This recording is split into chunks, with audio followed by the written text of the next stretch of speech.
Video में बोले गए शब्द वक्त द्वारा खुद के अपने व्यक्तिगत विचार हैं, जिससे पर्दाफाश लाइव चैनल का कोई भी प्रत्यक्ष व अप्रत्यक्ष रूप से संबंध नहीं है।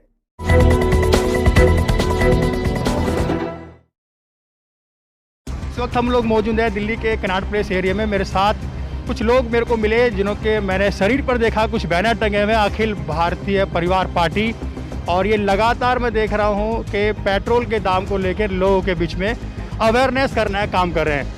तो सर क्या नाम है आपका? मेरा नाम आनंद कुमार गुप्ता भारतीय, मैं दिल्ली यूनिट अखिल भारतीय परिवार पार्टी में एडवाइज़र हूँ और मुझे वर्तमान में ईस्ट दिल्ली लोकसभा का प्रभारी बनाया हुआ है।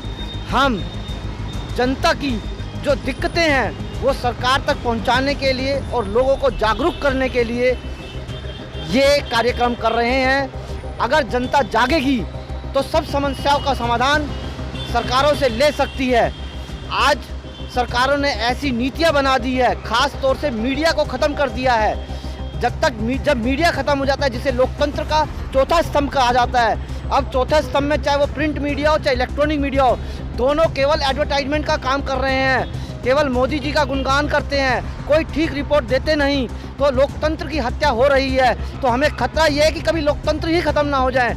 और दूसरा, पिछले 7 सालों में अगर जो नीतियाँ देखें हम मोदी सरकार की, तो एक ही नीति है, जो वो कहते हैं वो करते नहीं, और जो वो करते हैं वो कहते नहीं। क्या उन्होंने नोटबंदी के लिए कभी कहा था? कभी नहीं।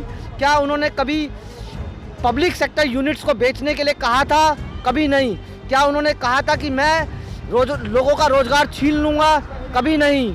उसके अलावा जो कुछ उन्होंने कहा उसमें कुछ भी नहीं किया। क्या उन्होंने 15-15 लाख लोगों को दिए? क्या 2 करोड़ लोगों को प्रतिवर्ष रोज़गार दिया?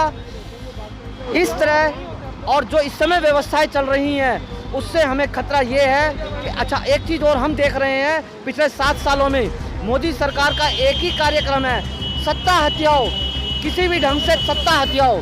तो सत्ता हथियाने का और लंबे समय तक सत्ता में रहने का एक ही तरीका है, और वो तरीका है कि देश की जनता को इतना गरीब कर दो, इतना गरीब कर दो कि उसको रोटी भी भरपेट ना मिले। और यही काम हम देख रहे हैं, जो नीतियाँ चल रही है हो रहा है। तो हमें खतरा ये है कि अगले कुछ सालों में ही देश की जनता इतना गरीब ना हो जाए और देश दोबारा गुलामी की ओर ना बढ़ जाए। क्योंकि अंग्रेज़ों ने भी जब देश को गुलाम किया था, पहले यहाँ के निवासियों को गरीब किया था। सवाल है मेरा, जैसे कि आपकी बैनर पर लिखा हुआ है कि अखिल भारतीय परिवार पार्टी, क्या आने वाले समय में आप लोग पार्टी बनाएंगे?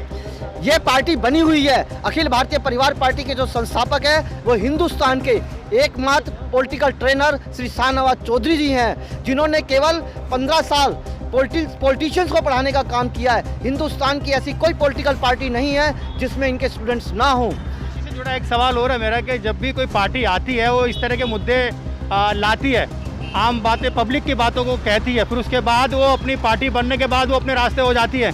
क्या वो केजरीवाल सरकार हो, तमाम पार्टियां हो, तो क्या आपकी पार्टी भी ऐसा कुछ कर सकेगी? ऐसा है कि हमारी पार्टी खाली पार्टी नहीं है, ये एक राजनीतिक क्रांति है, और राजनीतिक क्रांति के किसी भी क्रांति के रूल्स बहुत टफ होते हैं। तो हमारी राजनीतिक क्रांति का पहला रूल ये है कि हम किसी भी MP, MLA और उसके परिवार के किसी भी सदस्य को अपनी पार्टी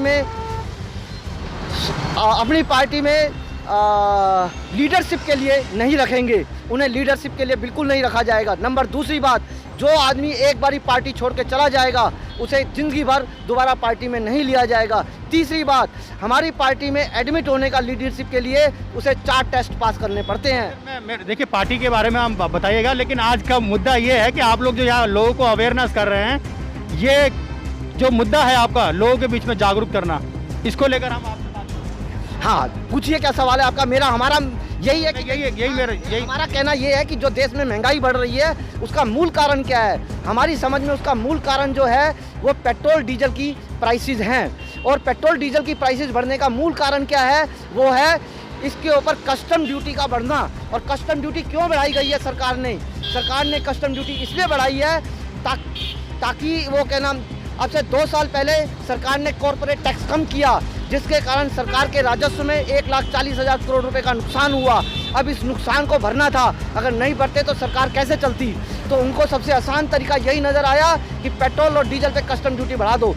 और जब हम कहते हैं कि इसे GST के दायरे में लाओ, तो उनका जवाब होता है कि दूसरी पॉलिटिकल पार्टी नहीं मानती। मैं पूछता हूँ जीएसटी काउंसिल में डिसीजन किस प्रकार से होते हैं? जीएसटी काउंसिल में डिसीजन बहुमत के आधार पे होते हैं। क्या मोदी सरकार का केंद्र सरकार और राज्य सरकारों के साथ बहुमत नहीं है? जब मोदी सरकार को कोई भी कानून पास कराना होता है तो वो कृषि कानून की तरह पास करा लेती है, और जिसको नहीं कराना होता उसके लिए बहानेबाजी करती है। तो जीएसटी में लाने के लिए सरकार क्यों डर रही है? क्योंकि इससे राजस्व की कमी होगी। जब राजस्व की कमी होगी तो राजस्व को पूरा करने के लिए अमीरों पर टैक्स लगाना पड़ेगा।